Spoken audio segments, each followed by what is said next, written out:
Samantala, kabi-kabila rin po yung rescue operations na isinagawa po sa iba't ibang parte ng Quezon City kahapon.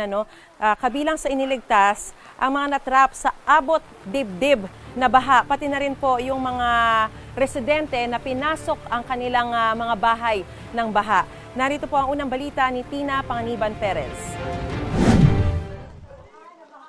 Sa gitna ng malakas na buhos ng ulan, walang patid ang rescue operation sa Barangay Bagong Silangan.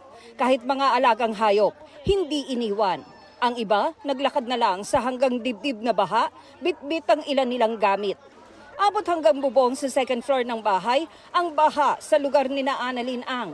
Nakalikas na siya pero gusto raw niyang bumalik dahil naiwan daw niya ang 4-piece ID niya. Pinasok na po ng tubig hanggang taas na po. Pinakalimutan po yung mga ID at saka yung ID po, piece po at yung wallet ko. Naiwan po kasi sa sobrang kaba na rin po. Warning na po kami, mag-ready na kayo. Kaya marami na po kami na-evacuate kagabi. Kaya lang hindi din po kaya ng rescuer namin sabay-sabay. Kasi ang ultimo pa yata kami na po ang nag-cater ngayon kasi lubog na May ilang piniling wag munang lumikas, lalo na yung mga may second floor ang bahay at malapit lang sa main road na hindi naman binabaha. Ang iba, umasang pababa ang tubig, gaya ni Efren Cabalan. Pero tansya niya, 5 metro na ang lalim ng baha sa bungalow nila. Inintay ko na bababa yung tubig. Pataas na. Umabot na dito sa leeg ko. Hindi, sumakay nila kung mayroon dumaan na talaga.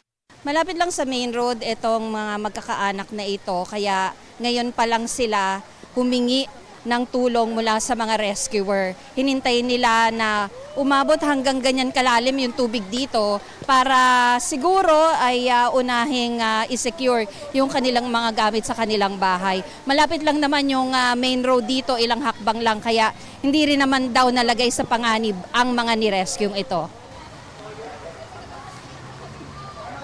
Ma'am, ba't ngayon lang kayo nagpa-rescue? Hindi po, doon kami kasi mga gamit namin tinaas namin. Monitor po kami rito, may mga tao po, para pag tumaas, any moment, pwede po kami. Maraming evacuation centers sa Barangay Bagong Silangan, gaya nitong Bagong Silangan Elementary School. Nagtsatsaga sa kandila ang mga narito dahil malaking bahagi ng barangay ang walang kuryente. Pero may supply naman ng pagkain at inumin. Maraming kalsada rin sa Quezon City ang binaha, gaya ng ilang bahagi ng Mindanao Avenue. Ang rumaragasang tubig sa Pasong Tabo Bridge halos umabot na sa kalsada. Ang ilang bahagi ng Congressional Avenue, lubog din.